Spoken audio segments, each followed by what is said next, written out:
Good evening, everyone. Welcome to the post-match press conference of the winning 2025 UEFA Europa League coach, Ange Postecoglou. Thank you. Thank you. Ali, starts off. Congratulations, Ange. I mean, you've told these players throughout they were going to do something special this season. How does it feel to see that realised? Yeah, look, it's hard sort of to put into words the emotions. Super proud of the players. It's a quote, my favourite Australian Prime Minister, Paul Keating, he said, after an unlikely victory, he said, this is one for the true believers. And this is certainly one for the true believers. And that means, an unbelievable group of players who never wavered, never lost faith in me and what we were doing. Unbelievable football staff led by brilliant coaches.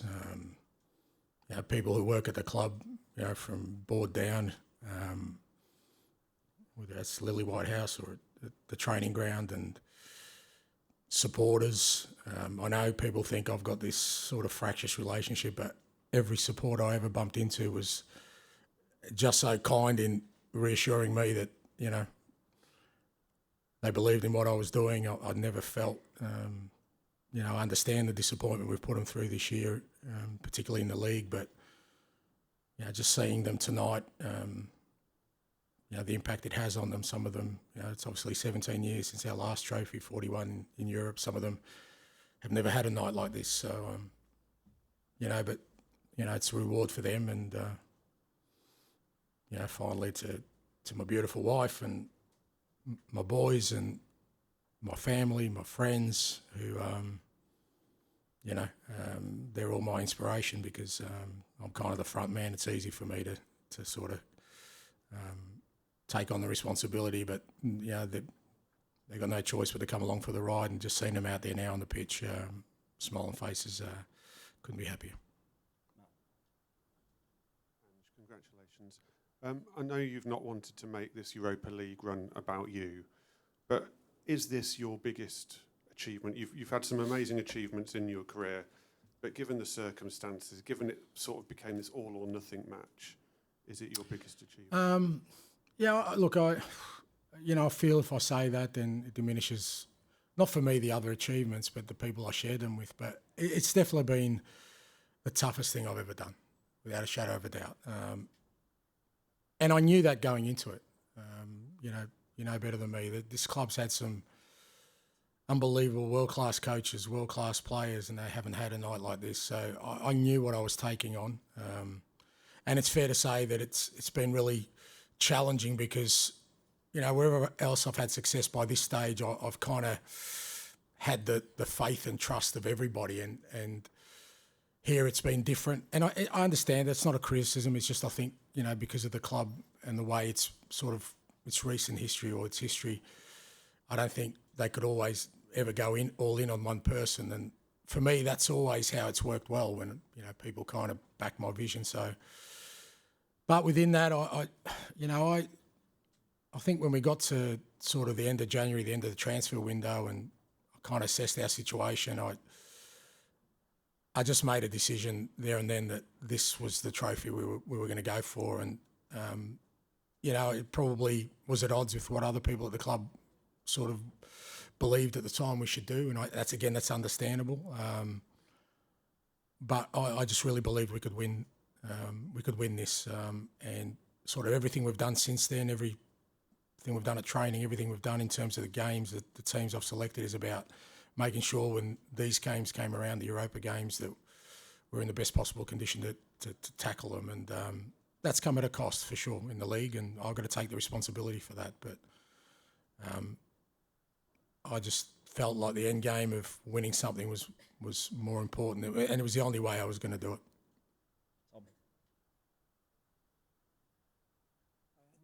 Congratulations. Thanks. You've spoken about what a turning point this could be, the growth that the team can get from this victory. How hungry are you to drive this team forward, given the Champions League football next season? Yeah, very, because we've got a really young group of players, and you can talk to them about success and what it means, but until they feel it, it doesn't become real. And I've got no doubt that all those boys tonight, having this feeling, will want this again. And to get it again, they're going to have to make similar sort of sacrifices. They've climbed the mountain now, so they know that what it takes to sort of get to where we are. And I think that does it accelerates the opportunities to build a team that can be successful and competitive at the highest level for years to come. So, as I said yesterday, I still feel there's a lot of work to be done. I think that's quite obvious, but not as much work as people may think.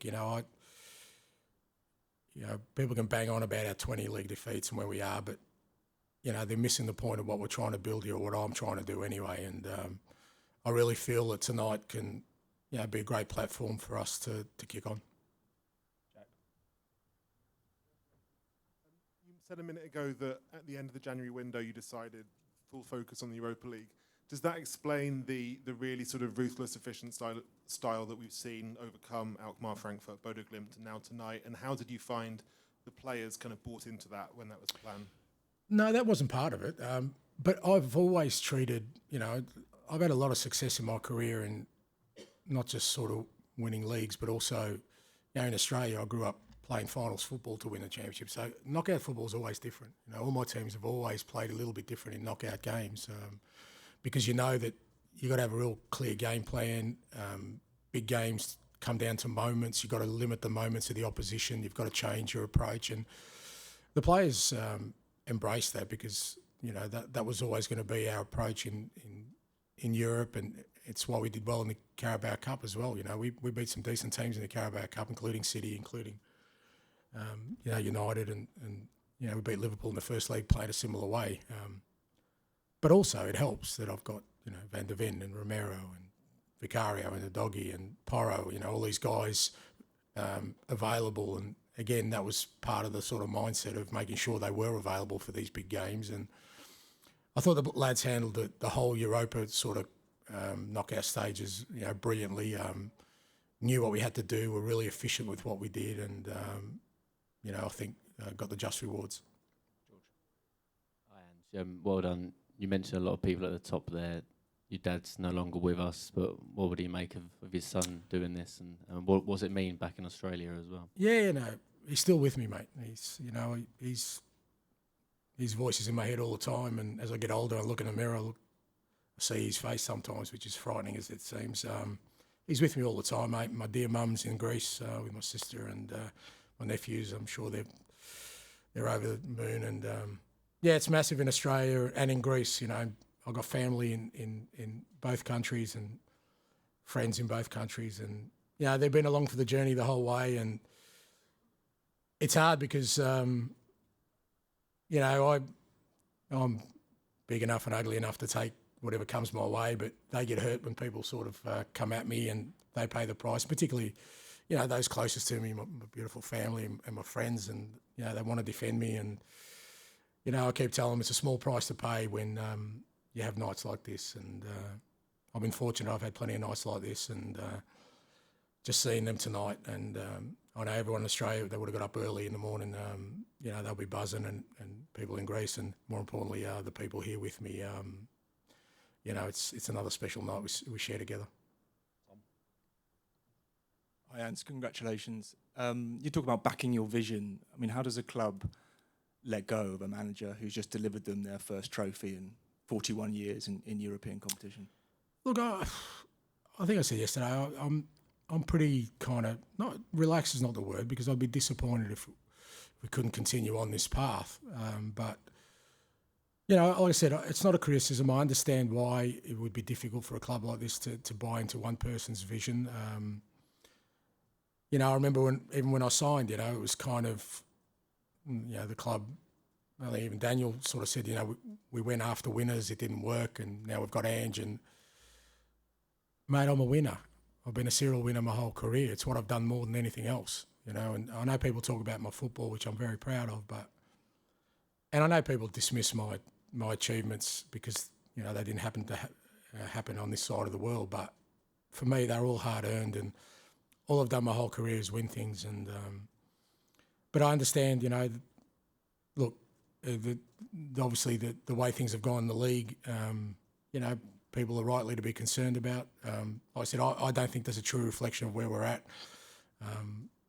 But whatever happens, I said my own sort of belief in what I do doesn't waver, and I'll continue to kind of push on to do what I do. Ange, well done. It was noticeable at the end, the players were celebrating with unbridled joy. You were standing back quietly. Is that just your style, or was there an element of relief as well? Oh, there's huge relief. I mean, you ask any manager, and I'm telling you that's the biggest feeling, because you carry the weight of responsibility. I mean, you know, I think this is maybe our 59th game or 60th game this year. That means me and Anthony have been in front of you guys 120 times, you know, plus the extras that we do. I mean, that's probably 150, 160 times I've been a spokesman for this football club this year. And I know everything I say is important. Fair to say I don't always get it right.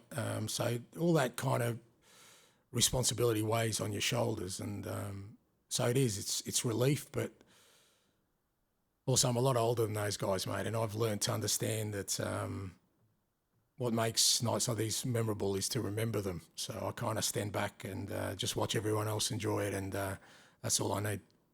James, final one, please. Congratulations, Ange.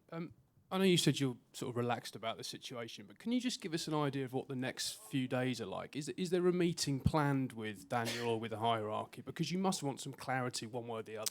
No planned meetings. I haven't had any discussions. No one's spoken to me about anything. Maybe they felt like they don't need to, or they were waiting for this game. Look, what I do know is that I'm going to go back to my hotel room, get my family and friends together, open up a nice bottle of scotch, have a couple of quiet ones, get ready for a massive parade on Friday, play Brighton on Sunday, really important, our last home game. We want to finish strong, and then Monday I'm going on holidays with my beautiful family, because I deserve it. And que sera, sera.